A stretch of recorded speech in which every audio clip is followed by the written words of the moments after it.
ついた。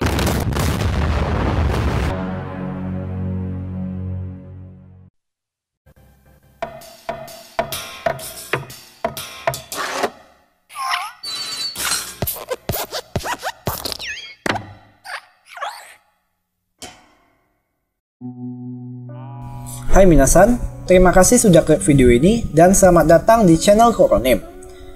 Oke, di video kali ini Mimin akan merangkum keseluruhan cerita dari anime berjudul Youjo Senki.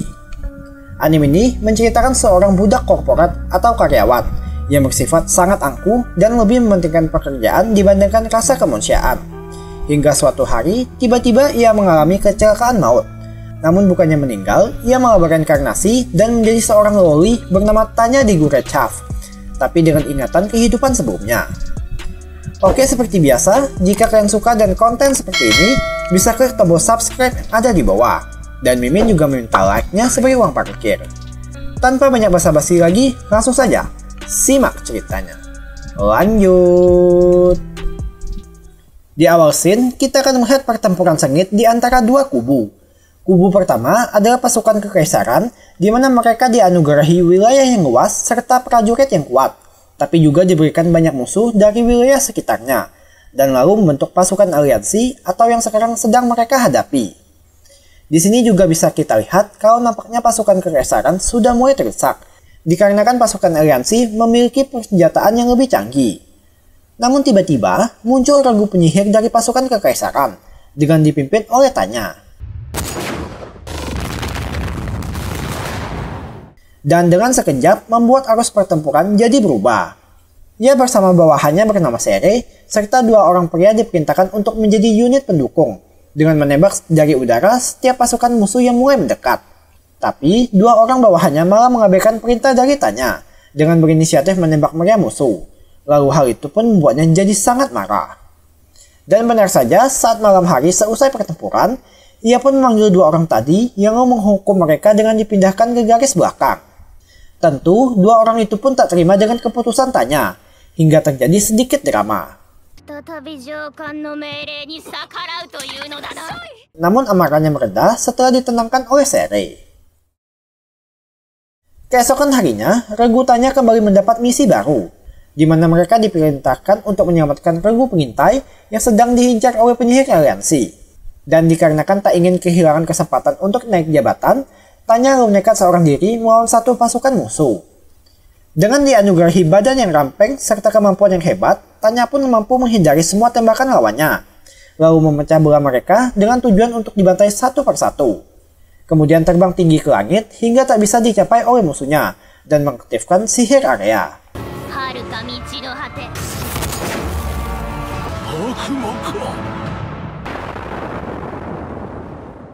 Alhasil dengan sekejap, semua penyihir aliansi pun langsung dikalahkan. Lalu seusai pertempuran itu, Sere pun mendapat kabar bahwa dua orang yang dikirim ke garis belakang tempo hari sudah meninggal, terkena serangan artileri, dan hal itu juga sudah diketahui oleh Tanya, dikarenakan ia sengaja mengirim mereka untuk mati di sana. Kemudian, scene beralih pada masa lalu Tanya saat ia baru terakhir di dunia barunya ini. Dijelaskan sebelumnya, sesaat sebelum ditabrak kereta, sosok yang disebut Tuhan tiba-tiba muncul, lalu menghentikan waktu dan memberitahu kalau ia akan mereinkarnasi Tanya ke dunia yang baru. Namun karena sifat asli Tanya hanya berdasarkan logika, ia pun tak mempercayai keberadaan Tuhan ataupun iblis, dan memberikan julukan keberadaan X pada sosok yang sedang bicara padanya sekarang. Alhasil, sosok X tersebut menjadi murka, lalu mereinkarnasi Tanya dengan men-setting kehidupan yang penuh kesulitan, agar ia dapat bertobat.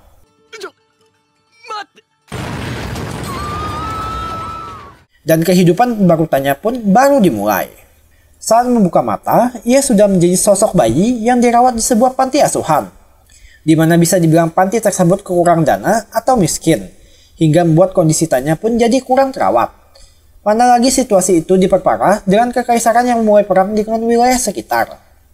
Namun suatu hari, secara kebetulan saat Tanya sedang menjalani tes kemampuan sihir, disinilah ia mulai menunjukkan bakat alami, yang lalu direkrut oleh pihak militer. Tapi tentu kerasnya hidup Tanya belum berakhir sampai di sini. Pertama-tama, agar bisa mencapai pangkat tinggi dan memperoleh kehidupan yang nyaman, Ia pun harus berlatih dan belajar dengan keras untuk mencapai cita-citanya. Kemudian setelah langkah awal terpenuhi, ia pun ditunjuk untuk menjadi instruktur para rekrutmen baru. Namun karena watak dasar Tanya adalah pribadi yang keras, terjadi sebuah masalah yang menyebabkan ia dipindahkan ke unit pengintai. Awalnya, tugas Tanya berjalan mulus dengan memberikan koordinat musuh agar dapat ditembaki oleh Meriam.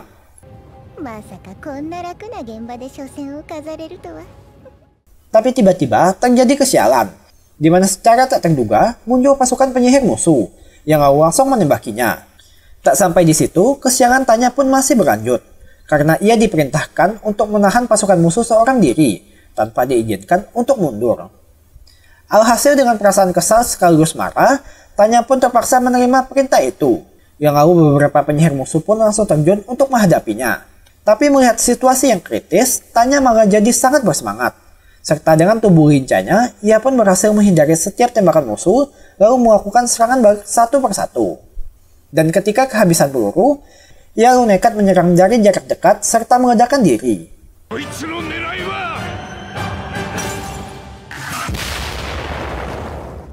Ajaibnya, Tanya berhasil selamat dari misi bunuh dirinya itu, yang lalu para petinggi pun memberikan penghargaan berupa medali padanya, dengan kedok supaya agar dapat selalu mengirim Tanya kembali ke garis depan.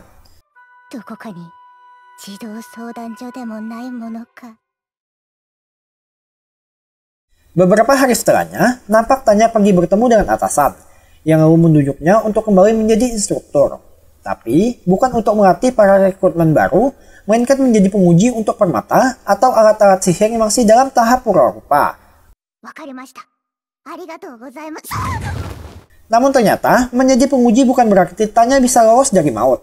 Karena rupanya ia harus rela menjadi tikus eksperimen bagi seorang dokter gila, yang setiap hari selalu menyuruhnya untuk menguji alat-alat yang belum stabil. Dan malam harinya saat sedang beristirahat, tiba-tiba Tanya kembali didatangi oleh sosok X. Dan karena melihat kalau Tanya sama sekali belum bertobat, sosok X tersebut lalu berpesan kalau ia akan memberikan mukjizat agar bisa merubah kepercayaan Tanya. Namun, Tanya tampak tak mengindahkan pesan tersebut, yang lalu ia pun terbangun dari mimpinya. Dan di meja, ia pun melihat sebuah kertas bertuliskan Deus Love Food, yang berarti kehendak Tuhan. Kemudian, scene beralih pada Tanya yang sedang bersama sang dokter. Di sana, dokter pun meminta Tanya untuk kembali menguji alat temuan terbarunya. Namun hasilnya masih sama seperti biasa, yang mana saat di pertengahan, tiba-tiba alat tersebut menjadi tak stabil dan hendak meledak. Tapi, sang dokter terus menyuruh Tanya untuk terbang, karena ternyata semalam, ia mengaku bertemu Tuhan dalam mimpinya, yang menyuruh Tanya agar berdoa supaya alat itu bisa digunakan.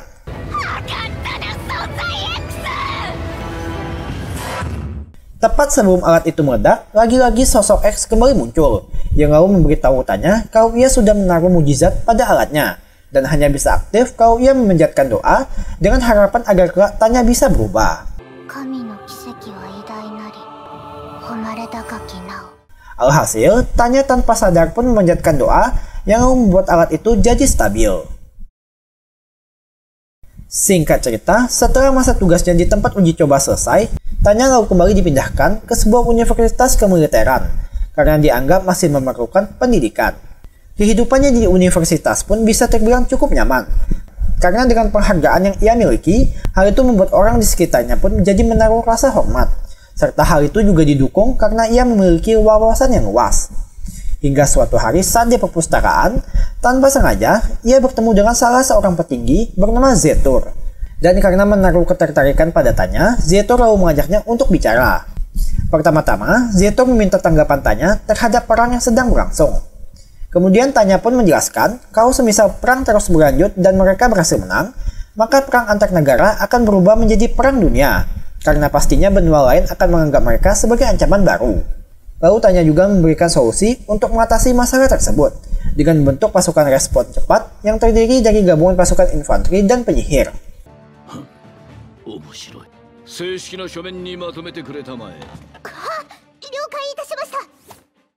Namun tanpa Tanya sadari, saran tersebut akan menjadi bumerang bagi dirinya sendiri. Karena malam harinya, Tanya langsung diundang untuk ikut makan bersama dengan kolonel.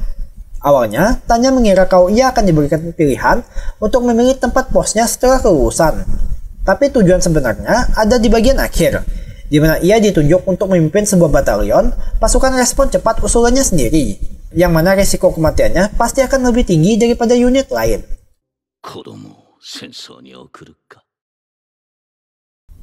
Dan setelah 1 minggu poster rekrutmen dipublikasikan, tanpa diduga, Tanya langsung mendapat tumpukan lamaran, yang kebanyakan berasal dari penyihir elit di Kekaisaran. Lalu melihat kondisi tersebut, Tanya pun berniat mengulur waktu dalam menyeleksi bawahannya nanti. Tapi lagi-lagi tanpa diduga, muncul Sere yang sekarang ditugaskan untuk menjadi asisten Tanya. Namun meskipun demikian, Tanya tak asal menerima seseorang berdasarkan kemampuan yang ditulis di selembar kertas, di mana ia bersama para petinggi diam-diam menyamar menggunakan sihir proyeksi untuk menyeleksi prajurit yang ingin bergabung.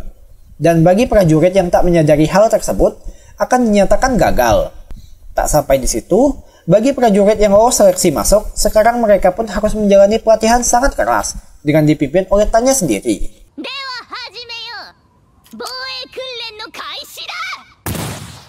Pertama-tama, mereka dilatih untuk bertahan dari serangan artileri. Dan untungnya, Sere yang sudah paham watak Tanya langsung bergerak cepat dengan menggali tanah agar bisa digunakan sebagai tempat berlindung.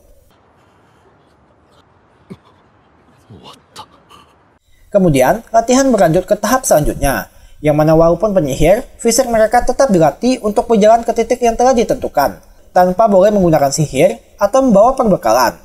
Belum lagi mereka harus bertahan dari longsornya salju di sekitar pegunungan.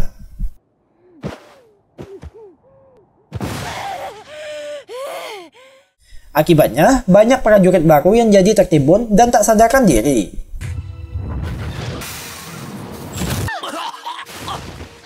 Namun dengan sekali pukulan keras, Tanya berhasil menyadarkan kembali para prajuritnya.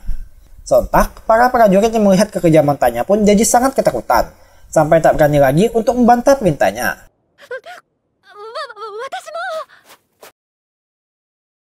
Singkat cerita, setelah pelatihan selesai, mereka pun langsung mendapat perintah untuk terjun langsung ke medan tempur, di mana mereka ditugaskan untuk menahan musuh di wilayah Tenggara yang berjumlah 600.000 prajurit. Namun meskipun unggul dalam jumlah di darat, musuh sama sekali tak memperhitungkan serangan lewat udara, yang alhasil mereka pun dibantai habis oleh pasukan Tanya tanpa harus bersusah payah.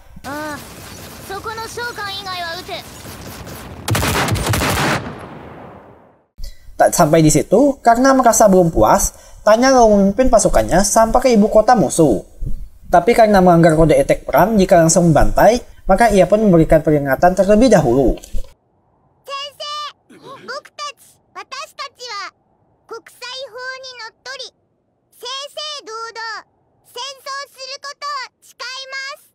Jelas, pasukan musuh yang mendengar pengumuman tersebut mengira kalau itu adalah candaan anak-anak semata dan memilih mengabaikannya. Alhasil, karena sudah memberikan pengumuman, pasukan Tanya pun langsung melancarkan serangan dengan menyerang pabrik senjata di kota tersebut.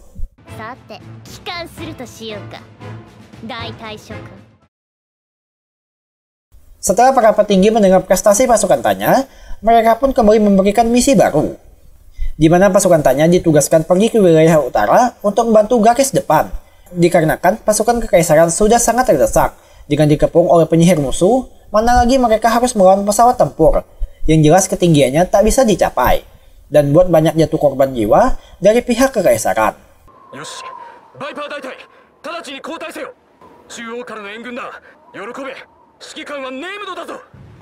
Namun, situasi langsung berubah dengan kedatangan Tanya serta pasukannya, yang mana ia lalu membagi pasukannya menjadi 4 bagian, dengan tugas bagian 1, 2, dan 3 ada untuk mengatasi penyihir musuh, sedangkan ia di bagian keempat akan maju seorang diri untuk melawan pesawat tempur.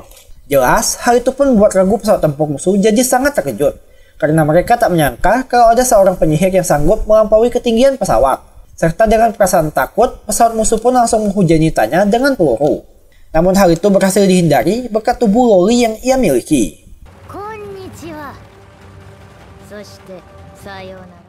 Alhasil, pasukan pesawat pun langsung memutuskan untuk keluar dari zona tempur. Tapi, Tanya tak semudah itu melepaskan mereka pergi, yang lalu mengaktifkan mantra dan mulai menembak. Setelah pesawat musuh berhasil dijatuhkan, Tanya pun berniat turun untuk mengecek adakah yang masih selamat.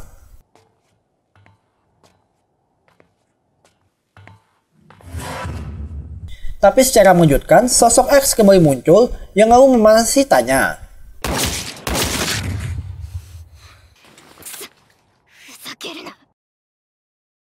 Kemudian, scene beralih pada seorang komandan musuh bernama Anson, atau seorang komandan yang pasukannya dibantai habis oleh Tanya di awal. Nampak, ia sedang melakukan perpisahan dengan putri serta istrinya, dikarenakan sebentar lagi wilayah tersebut akan menjadi medan tempur. Tak luput, anaknya juga menitipkan sebuah senapan sebagai kado Natal untuk ayahnya itu. Anson Su, Taisa dono no initial desu ne. Di sisi lain, nampak Tanya sedang mengikuti rapat dengan beberapa petinggi. Namun terlihat ia sedikit berdebat dengan seorang petinggi, karena rencana yang disarankan oleh sang petinggi tersebut bisa dibilang konyol dan sia-sia, hingga akhirnya karena tak tahan, ia pun pergi. Lalu, ia pun kembali dipanggil oleh kolonel beserta wakilnya, kemudian meminta Tanya menjelaskan manfaat apabila melaksanakan rencana yang disarankan oleh petinggi tadi.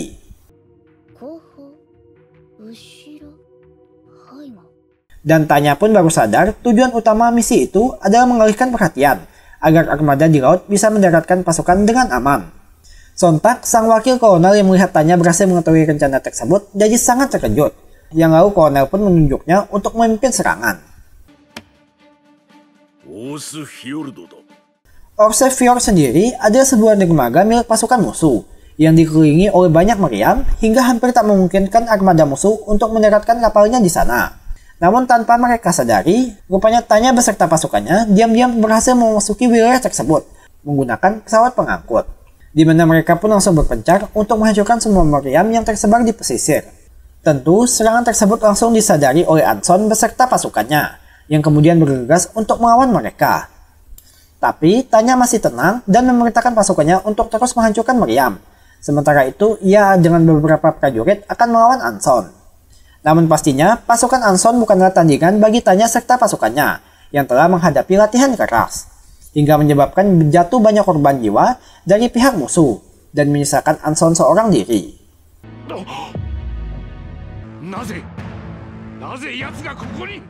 Sialnya di waktu bersamaan, muncul armada kekaisaran dengan membawa banyak prajurit, karena semua meriam di pesisir sudah berhasil dilumpuhkan.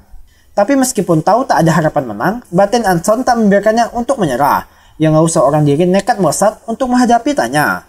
Namun kembali lagi, setiap tembakan Anson berhasil dihindari, dan tak lama, pisau bayonet Tanya pun berhasil menembus tubuh lawannya.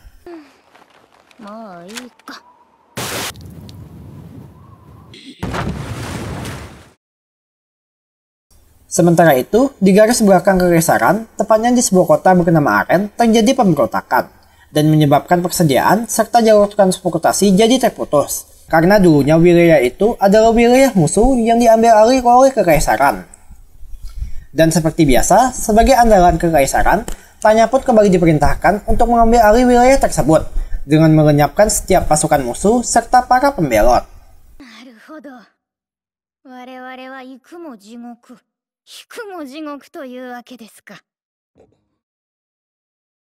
Singkat cerita, Tanya beserta pasukannya pun sampai ke kota Aren. Nampak situasi di sana begitu sepi dan tenang, karena telah disebarkannya perintah untuk evakuasi. Tapi rupanya, diam-diam musuh menggunakan serangan dadakan untuk memecah formasi pasukan Tanya, yang alhasil menyebabkan seorang prajurit tangan kanan Tanya jadi terluka dan harus keluar dari medan tempur. Tapi serangan musuh tak bertahan lama, yang lalu berhasil dipukul mundur. Dan karena masih terikat oleh kode etik perang, sebelum menyerbu habis-habisan, Tanya pun kembali memberikan peringatan evakuasi.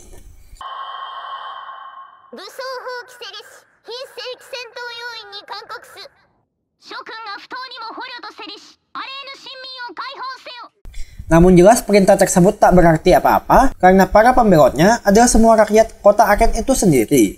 Setelah mendapat persetujuan pusat, Tanya beserta pasukan artileri di luar pun mulai melancarkan serangan dengan menyerang setiap penjuru kota tanpa pandang bulu, hingga menyebabkan jatuh banyak korban jiwa.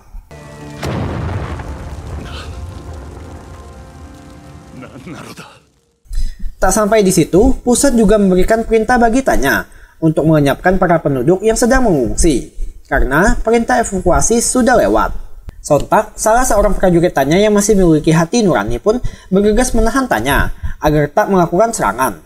Namun, Tanya sama sekali tak mengindahkan permintaan tersebut. Pasalnya jika membiarkan mereka lolos, pastinya mereka akan melakukan serangan balik pada kekaisaran nanti.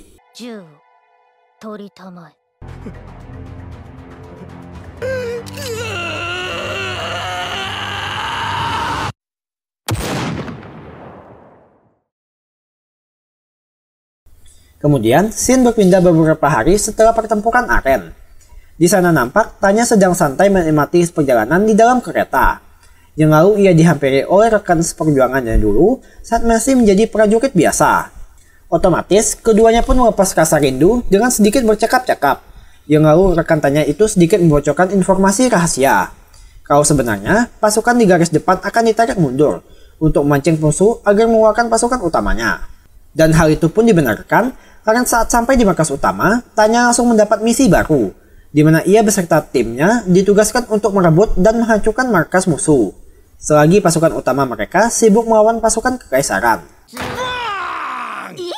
Dan tiba-tiba muncul Dokter Gila sang penemu alat-alat terbaru, yang rupanya ia sudah menciptakan sebuah roket berkecepatan suara agar dapat melesat cepat sampai ke markas musuh. Dan bisa kita duga, karena masih dalam tahap pengembangan, alat itu sama sekali tak memiliki kendali arah, dan hanya bisa terbang lurus. Serta untuk gelombang kejutnya, harus ditahan menggunakan sihir pertahanan.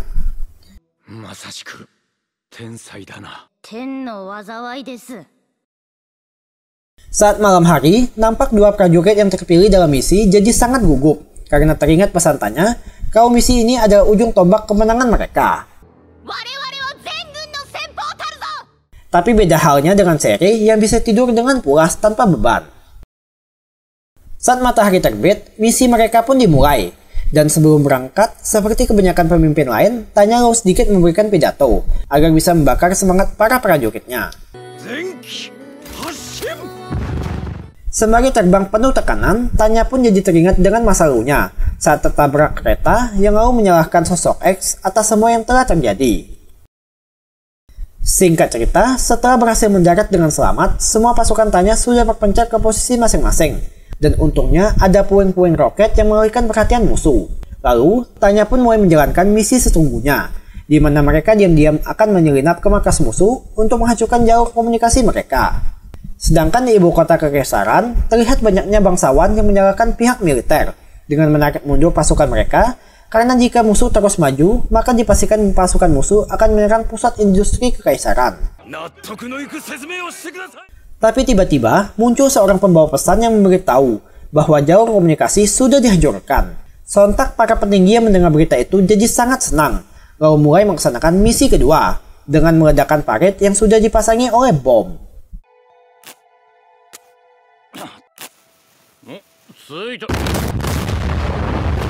Alhasil serangan itu pun membuat pasukan musuh jadi sangat terkejut. Dan tak sampai di situ, di tengah tebalnya asap ledakan, tiba-tiba muncul pasukan tank yang jelas menambah ketakutan mereka. Dijelaskan, rencana sebenarnya kekaisaran adalah pertama dengan menarik mundur pasukan agar memancing pasukan utama musuh. Kedua, adalah menghancurkan jalur komunikasi yang membuat komando tak bisa memberikan perintah.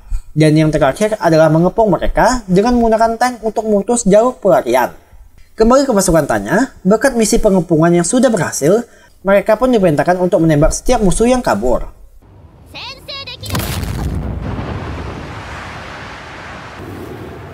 Namun secara tak terduga, tiba-tiba muncul pasukan musuh, dengan dipimpin oleh Anson yang ternyata berhasil selamat. Alhasil, terjadi pertarungan sengit dari kedua belah pihak, karena jika Tanya sampai kabur, maka mereka akan jadi sasaran empuk. Tapi dikarenakan jumlah pasukan musuh yang lebih unggul, hal itu pun membuat satu persatu anggota Tanya mulai berjatuhan. Yang lalu demi bertahan, Tanya beserta timnya pun mulai menggunakan awan untuk bersembunyi. Dengan memanfaatkan kecepatan serta kelincahannya, Tanya pun langsung melakukan serangan balasan dan dapat menjatuhkan beberapa prajurit. Tapi tiba-tiba muncul Anson, di mana sekarang ia sudah menjadi pribadi yang jauh berbeda dari sebelumnya. Dijelaskan saat Anson ditembak jatuh ke laut, ia bertemu dengan sosok X yang lalu memberinya kekuatan setara dengan Tanya. Akibatnya, daya serang serta kelincahannya juga berkembang pesat, sampai-sampai berhasil menjatuhkan anak buah kepercayaan Tanya. Dan untuk pertama kalinya, Tanya pun mendapat lawan yang seimbang dengan dirinya.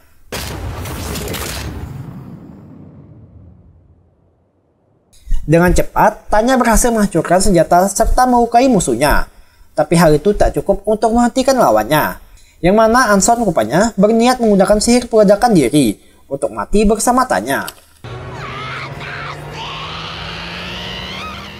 Untungnya, muncul Sere yang menembak Anson hingga cengkraman pada Tanya pun jadi terlepas. Yang lalu kesempatan itu langsung dimanfaatkan Tanya untuk menghabisinya. Dan Tanya pun akhirnya berhasil memenangkan pertarungan itu. Serta di waktu bersamaan, datang pasukan bantuan, lalu menolong para anggota Tanya yang jatuh ke laut. Singkat cerita, berkat suksesnya rencana perang kekaisaran, hal itu pun membuat ibu kota lawan berhasil dikuasai, serta terlihat kesenangan baik di pihak militer maupun para rakyat kekaisaran, karena akhirnya perjuangan mereka selama ini pun tak sia-sia. Namun beda halnya dengan Tanya yang terlihat ada raut kebosanan. Lalu di waktu bersamaan, datang Sere untuk menghiburnya. Di sela perbincangan mereka, terlintas kalimat kalau pasukan musuh sudah ditarik mundur. Jelas, saat mendengar hal itu, Tanya pun langsung sadar kalau harusnya musuh menyerah, bukannya ditarik mundur. Seolah-olah pergi sementara untuk mengumpulkan kekuatan, agar bisa melakukan serangan balasan. Tapi saat mengeluarkan unek-uneknya itu pada atasan, ia pun tak diberikan izin untuk menyerang, dengan alasan bahwa perang sudah berakhir. Akibat penolakan itu, Tanya pun jadi sangat kesal karena kemenangan mereka hanya akan bersifat sementara. Saat malam hari, Tanya pun berniat bertemu langsung dengan Zetor atau Kolonel. Namun karena mereka sedang tak di tempat untuk merayakan kemenangan, Tanya pun jadi berniat pergi. Dan di waktu bersamaan, datang wakil Kolonel yang lalu mengajaknya bicara. Dengan perasaan kesal tapi masih mencoba tenang, Tanya pun mulai mengeluarkan semua unek-uneknya, sampai-sampai mengatai langsung tentang kebodohan kekaisaran. Karena harusnya, kekaisaran memutus habis semua rantai kebencian yang akan terakhir. Tentu, wakil kolonel tersebut jadi sedikit marah atas ucapan Tanya. Tapi baru saja dibicarakan, datang seorang pembawa pesan lalu mengabarkan kalau pasukan musuh yang kabur sudah mendapat cukup kekuatan untuk melakukan serangan balik dan tidak akan menyerah sampai titik darah penghabisan.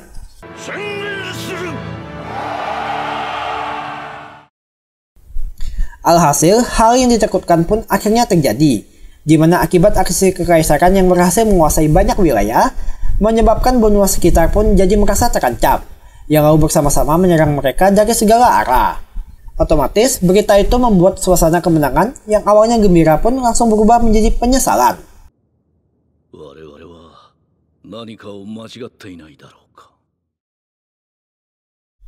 Scene akhir menampilkan Tanya yang kembali diutus ke wilayah konflik, serta scene beralih pada Putri Anson yang sekarang memutuskan untuk bergabung menjadi militer.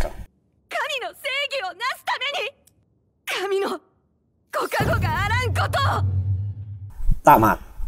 Oke minasan, cukup sekian audio cerita dari anime berjudul Youjo Senki kali ini. Jangan lupa buat klik tombol subscribe dan like yang ada di bawah. Sore dewa. Mata nih.